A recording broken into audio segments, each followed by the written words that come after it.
Can everybody see what's being typed here in my terminal window? Okay. Is that big enough? What I thought I would do is I thought I would just walk through the use of Git and help motivate how it works, why you would want to use it individually, and then talk about how it's used in significant development projects when you have lots of people working on a project and contributing code together. So I'm just going to dive in. I'm going to start with how you could use it yourself if you were not working with anybody else. It will save your bacon repeatedly if you use it correctly. Then I will move to how it gets used in a group environment. Git is part of what you would call a source code control system, okay? Meaning I have a whole bunch of source code. I'm editing it constantly. Other people are editing it.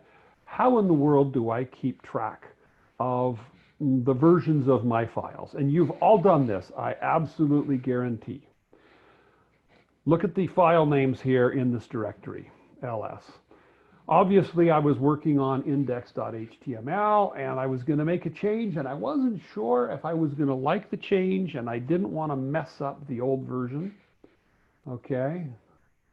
I am getting lots of things happening here, people just yakking. Okay, everybody's saying I can see the screen. Okay, Mike Worthland is seeing a blank black background. Well, we'll let him figure it out. He's a professor. Everybody else can see it.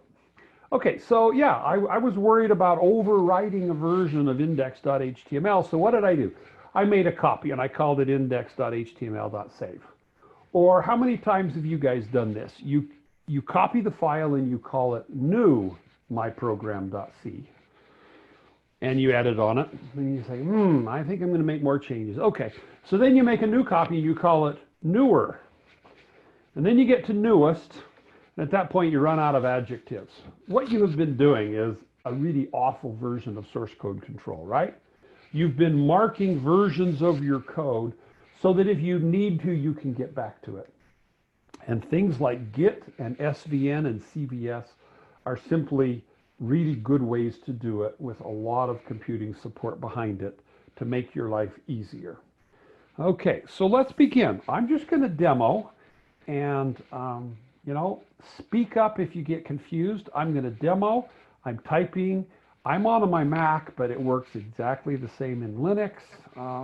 So let's just go. I have a directory here, and this is, if I left it in the state I thought, this is it, okay? Right? I got all these files. So the first thing I can do is I can say I would like to create a repository in the current directory, okay? Meaning the stuff in this directory is important enough. I think I better start managing it with a source code control system. So there you go. I have initialized an empty Git repository. And you say, okay, what does it look like? You can't see it. Why? Because it is a directory with a dot in the front of the name, and ls by default doesn't show anything where the name starts with dot. So you have to do an ls-a to see it. You guys are going to learn lots of Linux along the way if you don't know a lot of these things. Okay, so there is a directory called Git. And if I look at what's inside Git, there's a bunch of stuff there. And I am happy to say in my multiple years of using Git, not once have I had to ever wonder what was inside my .git directory, meaning they provide the commands you need and you don't have to delve in and even understand what they're doing, which is a positive thing. Okay, well, at this point I can say, tell me about the status of my repository. And it says, well, oops, sorry. It says, you are on what's called the master branch, which is the default branch. You've never committed anything to it. You have a bunch of files that are not being tracked. In fact, there are no files being tracked. So I have a Git repository, or repo for short. There's nothing in it. So let's add some files, okay? So let's add ccrypt, okay?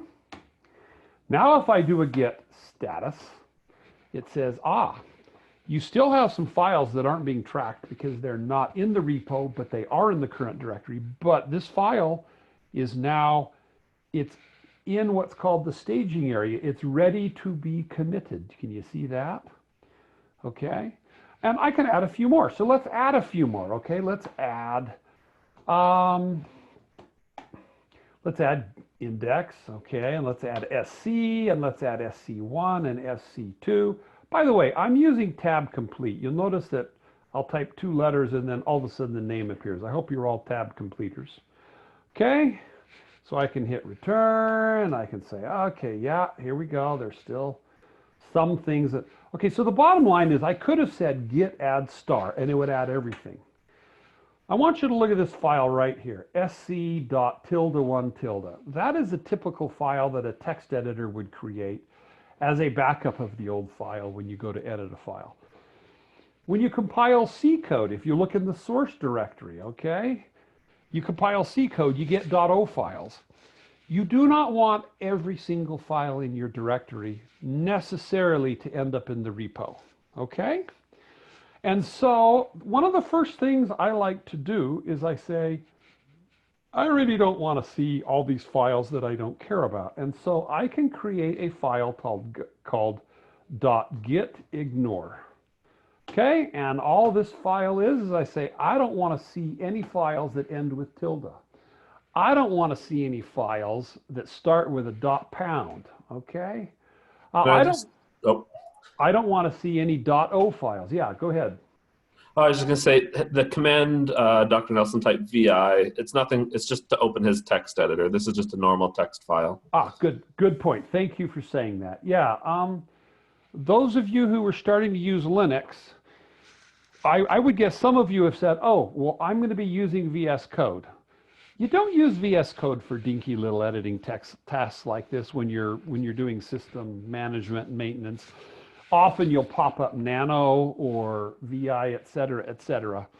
So you'll see that VI pops up a lot during this presentation. You can use the others, but you can use things like VI. So I have just created a file called .gitignore.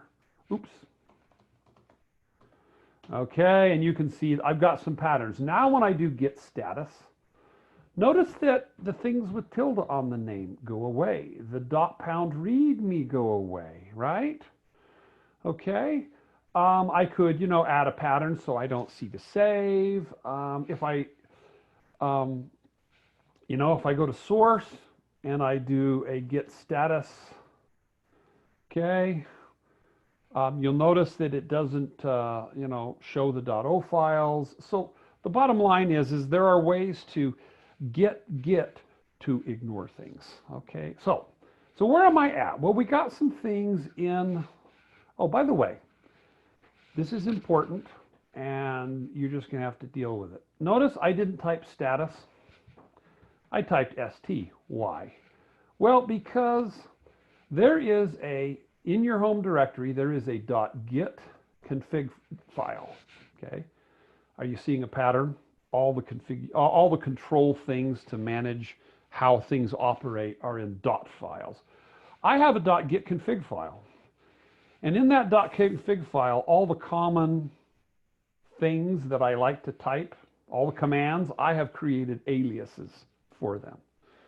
Okay, I've added a bunch of stuff. At one point, I was using Visual Studio as the editor that pops up when I need to give a commit message, and it just took too long. And so I've commented that out. That's why it's there. So, if you see me typing CO, I really mean checkout. And when I say ST, I really mean status, and BR, I really mean branch. I will say the full name, but I will probably slip and use the others from time to time. Okay, so getting back. Okay, at this point, I can say git commit, all right? And what it will do is it will say, what are the files in the staging area that need to be actually put into the repository? Now, I could say git commit. I could say git commit just ccrypt. I only want to commit that one. I could say git commit everybody. I could say git commit everybody, and here's the message. Okay, so there's lots of ways to commit. If I just do git commit, it pops up VI because VI is the default editor. I believe on Linux, Nano is now the default editor, but I could be wrong. But you can always change it if you like Nano better.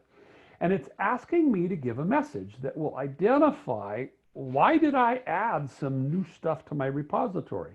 Okay, so I'm just going to say initial commit. Okay, that's all I'm going to do. And I'm going to save and quit. Okay, notice it says, oh yeah, look, we added some files and here's the protections on the files and blah, blah, blah. So it kind of tells me what it did. At this point, I can do a git log and it will say, okay, in this repository, since the time you created it, there's been exactly one commit. Okay, it was to the master branch. You made it. Here's the time and date. Here's that message that you typed. And here's what's called a hash. A hash is essentially a unique identifier. And the way these hashes work is they actually take the contents of the repository and they do a computation on it, like you would do when you encrypt or decrypt secret messages. Some of you have taken 220 and know about the decoder lab. And so this is in essence a fingerprint, and they use it as a unique identifier. And you're going to see later why that's an important concept, okay? All right, so I'm happy if I do git status now. The things in green up here that said, you know, these are waiting to be committed, they have been committed. I still have some untracked files. So let's just go ahead and add .gitignore, okay? Let's add by accident, okay, index.html.save. Let's add movie, or MOV, which stands for movie, and let's add source, okay? All right, it's taken a second because the movie is big, and if I do a git status, you go, okay, well, here you go. You have all these files that are ready to be committed, okay? Now, if you look in the source directory, there's a .o file. But you remember I put into my .gitignore directory, I do not want to even worry about .o files. I just figure if I'm going to commit the source code, people can recompile. Now that won't always be true. You may want to commit the compiled code with it, but it is not necessary, and I have chosen not to. Okay, so you look at all this and you say, oh, I screwed up. I don't want that save file. I can do a git rm, okay? All right. But now Git's going to come back and say, are you sure? Because you are telling me to remove a file, but I'm about ready to commit him. So Git tries to keep you out of trouble. And so it gives some suggestions. If I were to do it with a -f, what it would do is it would actually delete that file out of my current directory, and it would remove it from the staging area. It would disappear from that green list. Or I can say, nope, nope, you're right. I don't want to check it in. I added it by accident, but I want you to remove it from the staging area, okay?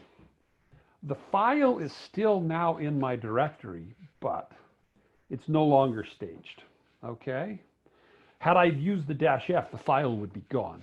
So I have some control. Okay, I'm pretty happy here, right? So, you know, I'm kind of obsessive compulsive, and I don't like to see files in my status listing that I don't care about, right? So I went and added it to my .gitignore, and now I know that I don't want to add readme.txt, and I'm okay seeing him, but now I'm not seeing all those other files that I have no intention of ever putting in. Okay, now we're going to do it again, and we'll do it with the one-liner this time. Okay, commit rest of files, okay? All right, well, there we have it. And if I do a status, yep, there's nothing uncommitted. And I can look at my log. I now have 2 commits, okay? All right, so you're saying, oh, this seems like a lot of work. Why are you doing all this? Well, let's say that I realized that I screwed up in this second commit, and I really need to get back to the initial stuff, Okay, in fact, let's do that. Okay, let's VI a file. In fact, let's just touch a file. No, we'll do this. We will add some stuff to something called new file. And here is some stuff, okay? All right, so now you notice we have a new file in the listing, okay? If I do a git status, it says he's not being tracked. I gotta add him, okay? All right, now he's being tracked, okay? And now I can commit. Okay, he's been added. I do a status. He's in. Okay, life is good. I see a git log. I now have 3 commits. Okay, now I won't do it, but let's say that I screwed up. I really shouldn't have created new file. It's broken my repo. Or maybe new file already exists and I went and changed it, but what I did, I have now realized I screwed up. I can actually check out a branch. Oh, I'm sorry, a commit. So you see this great big long string? They're so long that you don't need to type the whole thing. If I type CB92, that's probably enough. Oops, if I could type it though. Okay, what I'm saying is I want to check out that commit. Okay, so let's do it. Okay, so here we go. The head, meaning the thing that I am looking at, is now at that commit. So now let's do a log, okay? And you can see the other one doesn't even exist as far as I can tell. Now it's still in the history, but I have backed up. And if I do an ls, notice the file, new file is gone. The directory is in the state it was when I did this connect, okay? All right, then the question is how do I get back? And there's a number of ways to get back. One would, if I remember the old commit, okay, I went back. There are other ways to do it. You can do a git reset, etc. Okay, but the point is, you can jump around and as you go back to these previous states of the repo, what is happening behind the scenes is it is actually moving, renaming, changing, deleting all the files in your current directory. It's actually making the directory be a mirror image of what it was as of the time you did the commit. Now, can you see the value of that? I don't need new, newer, newest, okay? But even this is not the right way to use it. And the reason is this is kind of linear. So let's say, well, before we get to there, let's do one more thing. Let's go in and let's go edit new file, okay? So here it is, okay? I'm going to just say and some more stuff. Okay, I'm going to save it. All right, now when I say git status, it says, new file is in the repo, but look, you've modified it. Okay, all right, and you can restore it to discard the changes. There's a number of ways you can discard changes. But of course, the logical thing to do will be to want to commit the new changes, right? And now I have 4 commits, right? So I'm getting myself a history.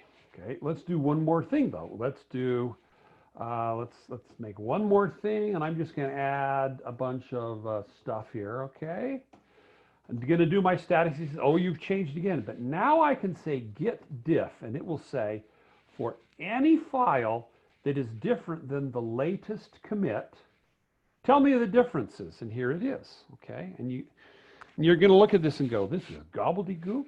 What it says is, I ran a diff on 2 versions of new file, the one in the current directory and the latest one that was checked in.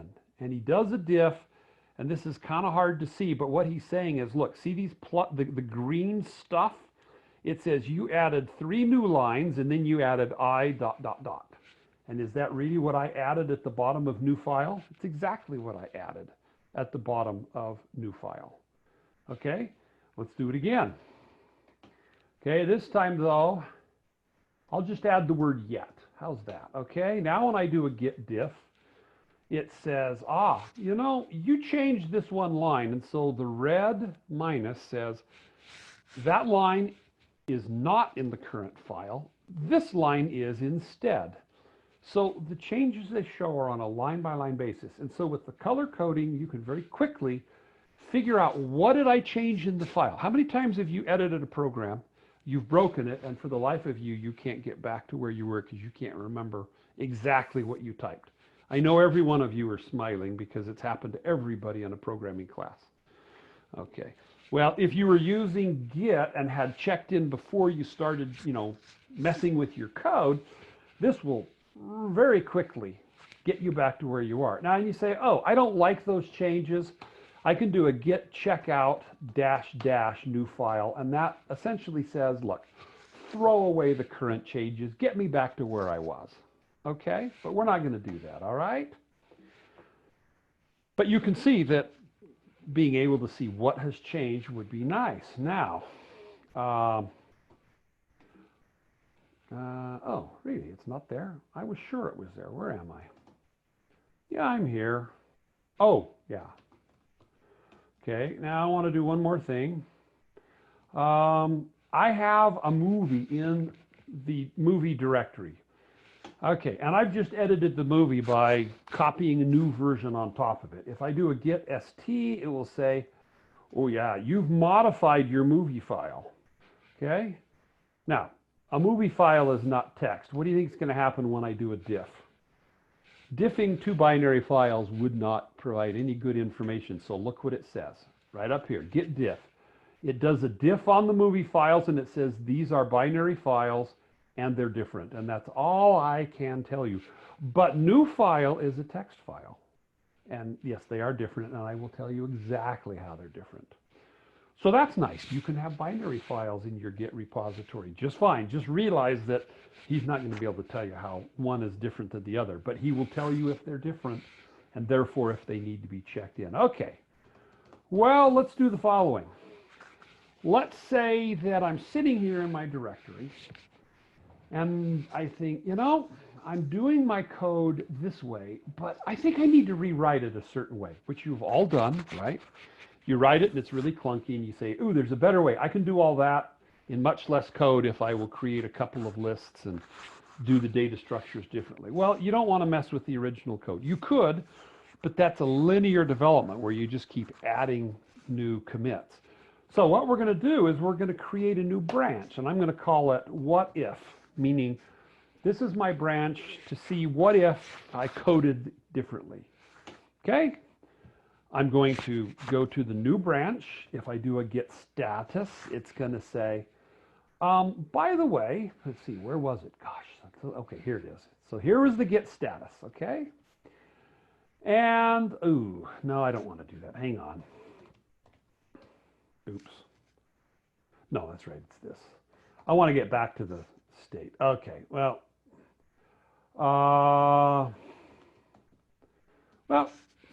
let's talk about this right now. Sometimes you're going to see this. It's going to say, you've made local changes, and if you go back to the other guy, he's going to overwrite those changes in a way we think is unsafe, and it won't let you. So what I'm going to do is, we'll just do this, okay? And now let's get back to a good state, okay? All right, so now when I do a git status, I'm on branch master, okay? I have modified the movie file, okay? Let's act like I'm doing my what if. So I'm going to do vi new file, and remember I was going to add some stuff in here, right? Okay. Git status. I have a modified new file, and I'm going to say git branch what if. I believe I already created it. This may be a duplicate. If so, yeah, it already exists. Okay. So now I've started making changes, and I realize, ooh, I don't dare make those to the real code. I might screw something up. So I make a branch with the git branch command, and now I check out that branch. Okay? All right. Oh, hang on. I apologize. I did things in a different order. So what I need to do is, will that do it? Let's try it. Okay, very good. All right, so I got rid of those changes. I've now checked out the branch what if. And if I do a git status, what do I see? I see I'm on branch what if. Now I can make all the changes I want. Let's make some changes. Okay, here we go. And yet more, blah, blah, blah, blah, blah. Okay, so there's a file I have modified. Okay, now when I do a git status, it says, yeah, you've got some modified files. If I try to check out and go back to the master branch, it's going to say, no, no, no. You're in a branch. You have taken a file that existed in master and you have modified it here. And if I go back to master, you're going to lose your changes. And I don't think that's what you want to do. He's right.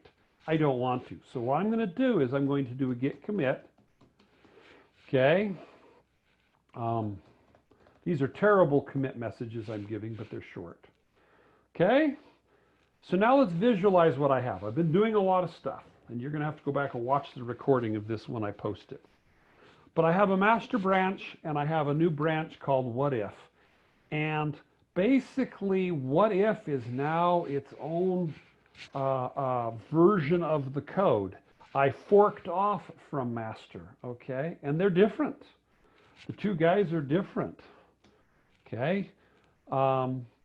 You know, what I'm seeing here is yeah, there was a commit, but it was a commit to the what if branch, okay? This is the last commit to master. And that's getting pretty complicated, and sometimes you actually have to draw a picture. But in general, the picture I want you to think of is, there was a master branch, and I forked off a what if, and I'm doing my what if code editing, okay? I have now committed, so now I can go back, I can check out what if, okay? Now I want you to see something. If I cat new file, there's the contents of new file. But if I check out master, watch what happens when I cat new file. Can you see that the contents are different? As I switch between branches, the actual contents of the files in the current directory change. That's what Git is doing behind the scenes.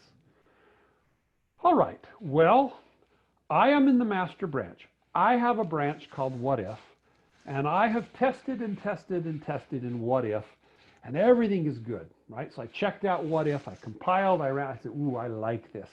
It's time to let that code move into the master branch. It's my new version I like. Okay, that means I'm going to merge from what if into master. Let's hope it works. Okay, there we go. And it says, all right, you know, this was the branch that master was. This is the branch, remember those funny fingerprints? That's the branch that what if was, and we're going to, oh look, yeah, you had a modified version of that vacation.movie file. It's binary, and it used to be 900 and whatever, and it's now 600 and whatever in size. That's all I can tell you. But new file, there were 9 changes to new file, okay? And at this point, if you look at new file, yeah, it's the modified new file. So the development process that you will follow long term is you never ever make changes to master. Ever. Ever, ever, ever, to quote Brian Regan, if you've seen that comedy sketch. Okay? If you're going to make changes, you make a branch, you check out the branch, you make your changes. You commit to the branch, you leave master just the way it was when it was working, and when you're really convinced you like what's in the branch, you can then merge it back into master. Okay? If you give good commit messages, it's really easy to realize, oh, I really need to go back to a previous version. If you give terrible commit messages like change the code, then you have no hope of telling what happened. Or do you? Well, let's see. I would like to know what's different. By the way, what branch am I on? I'm on the master branch. I have a what if branch, but I'm on the master branch. I would like to know what is different between the current state of the code and this branch, okay? So I'll just do that, okay? And there it is. It's telling me between your current state of the code and some last branch. These are the files that have changed, and here's how they've changed. So even if you have bad commit messages, by doing lots of diffs, you can probably figure out which was the right version previously. But okay, I think that's about it for using Git by yourself. So now I'm going to do something very different. I'm going to go to a different location and say, wow, I need to move this whole Git repository to a different machine. Here we go. Git clone. Okay. So this bin Git demo is where I've been working the last 20 minutes or half hour. I'm going to make a clone of it in the current location. Oh, whoops, sorry. Let me just, there was already one there. I was practicing before we started. By the way, if you don't understand that command right there, take it as an assignment to go learn what it does. It's a great thing to do. That's a pipe symbol. Why would I run yes? I mean, what does yes even do? That's what the yes command does. Does that look like a useful command? Well, yeah, the reason it was there because when I do an rm-r git demo, there's a bunch of files that it will say, do you really want to delete it because of its protection? And after a while, getting tired of saying yes, you can pipe the output of the yes program into that, and it'll just answer yes as many times as is needed. Okay, that was a digression. Let's go back to my git clone, okay? There we go. Do you guys ever use history? I could have used the up arrow to get back to it, or I could say bang 864. Oops, not tilde, but bang. Okay, re-execute. Okay. What's just happened is I've made a complete copy of that directory, and it's put it here. So now I can go into git demo. I can do a git log, and this is a absolute identical copy of what we were working on, except the names of the branches have the word origin prepended, and you'll learn about that in a minute. Okay, so the bottom line is you can clone someone else's repository. Let's now talk about group usage of Git, and then I will be done, okay? So there is a website called GitHub, okay? Here it is. It's a wonderful website, okay? And it's taken, okay, so this is a website run by a company that allows you to easily share Git repositories because they live in the cloud, okay? And Git has ways of getting repositories from the cloud and putting them on your local disk, and then you do your work. But when you have a branch ready, instead of merging it into your own master branch, usually what you do is you push it up to the cloud because there's other people working. Let's just grab a typical project. This is Project X-Ray. We keep mentioning. You're going to learn about it someday. We don't own this project. There's 31 people who have made contributions to this particular one, but there's 24,000 people who have made contributions to things that this depends on. So this is for group work. In essence, do you remember we had branches that I just did? Here they are. This one has a whole bunch of, oops, sorry. This one has a bunches of branches. So you can switch to branches, etc., etc. In general, what you do, though, is, and I will actually do a demo here for you. Let's go to temp this time. And do I even have a JText directory? I just want to make sure I don't have to do it twice. Nope. Okay, so git clone, okay, https://github.com/ okay, I just happen to know we have a repo, and let's do Maverick Simulator, okay? We have a repo called Maverick Simulator out there that me and Riley McKendrick have been working on the last year. Okay, so what this just did is it went out to GitHub and it grabbed the entire repository and it put it here. So now I have a directory called Maverick Simulator, okay? And if I go into Maverick Simulator, you can see that, yep, inside that directory, there is a .git directory. This one's a little weird. Maverick Simulator itself has a folder inside of it called Maverick Simulator. Yeah, but you know, so here it is, and we got some directories, we got source files, blah, blah, blah, blah, blah, okay? So what I've just done is I now have a repo, oops, sorry. I have a repo that I've downloaded from GitHub, and it's on my machine. I can do anything I want, okay? I can go in here and I can modify the README file. In fact, let's do it. I'll just add new lines to the bottom, okay?